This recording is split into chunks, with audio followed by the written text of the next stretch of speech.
ઇતિહાસ ભાગ 10 વિશે આપણે વાત કરીએ. મન ચંગા તો કથરોટ મેં ગંગા આ દોહાની રચના કોણે કરેલી છે? તો કે રૈદાસે.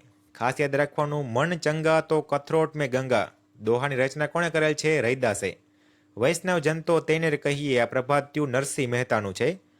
વલ્ભાચાર્યએ ભાગવતો અને પારાયણો ક્યાં કર્યા તે સ્થળ આજે ક્યાં નામે ઓળખાય છે? તો કે બેઠક તરીકે. જો આ પ્રશ્ન પૂછાઈ ગયો છે કે વલ્ભાચાર્યએ ભાગવતો અને પારાયણો કર્યા હતા તો તે સ્થળો આજે શું તરીકે ઓળખાય છે? તો કે બેઠક તરીકે ઓળખાય છે. યુરોપવાસીઓ કયા રસ્તે ભારત આવ્યા હતા? તો કે કોન્સ્ટેન્ટિનોપલ એટલે કે ઇસ્તાનબુલના માર્ગે ભારત આવતા હતા. તુર્ક મુસ્લિમોએ કોન્સ્ટેન્ટિનોપલ ક્યારે જીતી લીધું? 1453માં. કયા રાજાની પ્રેરણા, પ્રોત્સાહન અને આર્થિક મદદથી ભારત આવવાના નવા જળમાર્ગની શોધનો પ્રયત્ન થયા? તો કે પોર્ટુગલના રાજા પ્રિન્સ હેનરીની મદદથી. કેપ ઓફ ગુડ હોપ ભૂસીર કોણે શોધેલી છે? તો કે બાર્થોલોમ્યો ડાયસે. અમેરિકાની શોધ કોણે કરેલી છે? તો કે ક્રિસ્ટોફર કોલંબસે. તો જો યાદ રાખવાનું, કેપ ઓફ ગુડની ભૂસીર કોણે શોધેલી? બાર્થોલોમ્યો ડાયસે. અમેરિકાની શોધ કોણે કરી? ક્રિસ્ટોફર કોલંબસે. ભારત આવવાના નવા જળમાર્ગની શોધ કોણે કરેલી? વાસ્કો દ ગામાએ 1498માં. વાસ્કો દ ગામા ભારત બંદરે ક્યારે આવ્યો? તો કે કાલિકટ બંદરે આવ્યો. વાસ્કો દ ગામા કાલિકટ આવી અને કોની પાસેથી વેપાર કરવાનો પરવાનગો મેળવો? તો કે કાલિકટના રાજા હતા સામુદ્રિક એટલે કે જામોરીન પાસેથી. ભારતમાં સૌપ્રથમ આવનાર પ્રજા? તો કે પોર્ટુગીઝો એટલે કે ફિરંગીઓ. ખાસ યાદ રાખવાનું, પોર્ટુગીઝો ફિરંગીઓ સૌથી પહેલા આવ્યા હતા અને સૌથી છેલ્લે જનાર પ્રજા કઈ હતી? પોર્ટુગીઝો ફિરંગીઓ. સૌથી પહેલા અને સૌથી છેલ્લે કોણ જાય છે? પોર્ટુગીઝ ફિરંગીઓ. ઇંગ્લેન્ડના વેપારીઓએ ભારત સાથે વેપાર કરવા માટે કઈ કંપનીની સ્થાપના કરી? તો કે ઈસ્ટ ઇન્ડિયા કંપનીની સ્થાપના કરી. ભારતની ભૂમિ પર પગ મૂકનાર પ્રથમ અંગ્રેજ વિલિયમ હોકિંગ્સ ઈસવીસન 1608માં આવે છે. ઈસ્ટ ઇન્ડિયા કંપનીને પૂર્વના દેશો સાથે વેપાર કરવાનો પરવાનગો કોણે આપ્યો? તો કે ઇંગ્લેન્ડની રાણી એલિઝાબેથે ઈસવીસન 1600માં. ભારતમાં ઈસ્ટ ઇન્ડિયા કંપનીને વેપાર કરવાનો પરવાનગી કોણે આપેલ છે? તો કે મુઘલ બાદશાહ જહાંગીરે. ઈસ્ટ ઇન્ડિયા કંપનીએ પોતાનું પ્રથમ વેપારી મથક એટલે કે કોઠી કઈ જગ્યાએ સ્થાપેલ છે? તો કે સુરતમાં 1613માં.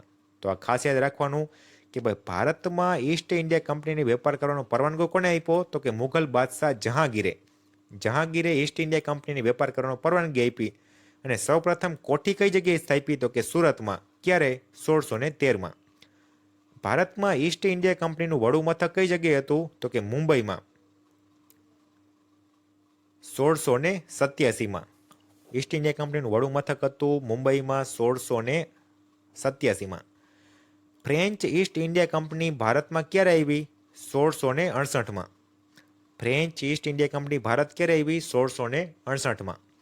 બ્રિટિશ ઈસ્ટ ઇન્ડિયા કંપની અને ફ્રેન્ચ ઈસ્ટ ઇન્ડિયા કંપની વચ્ચે સત્તા વ્યવસ્થા કેટલા કર્ણાટક વિગ્રહ થયા? તો કે 3. બ્રિટિશ ઈસ્ટ ઇન્ડિયા કંપની અને ફ્રેન્ચ ઈસ્ટ ઇન્ડિયા કંપની વચ્ચે સત્તા સ્થાપવા માટે કેટલા કર્ણાટક વિગ્રહ થયા? તો કે 3. તો પ્રશ્ન પૂછાઈ શકે કે ભાઈ કર્ણાટક વિગ્રહ શેના માટે થયા હતા? તો કે ભાઈ બ્રિટિશ ઈસ્ટ ઇન્ડિયા કંપની અને ફ્રેન્ચ ઈસ્ટ ઇન્ડિયા કંપની વચ્ચે સત્તા સ્થાપવા માટે કર્ણાટક વિગ્રહ થયા 3. પ્લાસીનું યુદ્ધ ક્યારે થયું? તો કે 23 જૂન 1757માં. પ્લાસીનું યુદ્ધ કોની વચ્ચે થયું? બ્રિટિશ ઈસ્ટ ઇન્ડિયા કંપની એટલે કે રોબર્ટ ક્લાઇવ અને બંગાળના નવાબ સિરાજ ઉદ્દૌલા વચ્ચે. પ્લાસીનું મેદાન ક્યાં આવેલું છે? તો કે પશ્ચિમ બંગાળમાં. સિરોજ ઉદ્દૌલાનો સેનાપતિ કોણ હતો? તો કે મીર જાફર. ખાસ યાદ રાખવાનું, સિરોજ ઉદ્દૌલાનો સેનાપતિ મીર જાફર. ભારતમાં કંપની સત્તાનો પાયો કયા યુદ્ધ દ્વારા નખાયો? તો કે પ્લાસીના યુદ્ધ દ્વારા 1757 પછી. ભારતમાં કંપની સત્તાનો પાયો કયા યુદ્ધ દ્વારા નખાયો? તો કે પ્લાસીના યુદ્ધ પછી 1757 પછી. પ્લાસીના યુદ્ધ પછી બંગાળનો નવાબ કોણ બન્યું? તો કે મીર જાફર. બક્સરનું યુદ્ધ ક્યારે થયું? બક્સરનું યુદ્ધ 22 ઓક્ટોબર 1764માં. તારીખ યાદ રાખવાની. બક્સરનું યુદ્ધ ક્યારે થયું? 22 ઓક્ટોબર 1764માં. પ્લાસીના યુદ્ધ પછી બંગાળનો નવાબ કોણ બન્યું? મીર જાફર. મીર જાફર પછી બંગાળનો નવાબ કોણ બન્યું? તો કે મીર કાસિમ.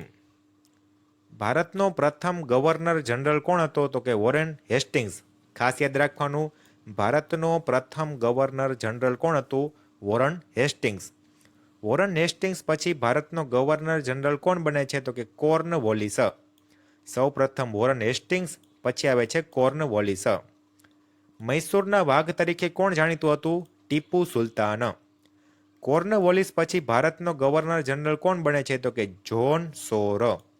સૌ પ્રથમ વોરેન હેસ્ટિંગ્સ, પછી કોર્નવોલિસ અને પછી સર જોન સોર.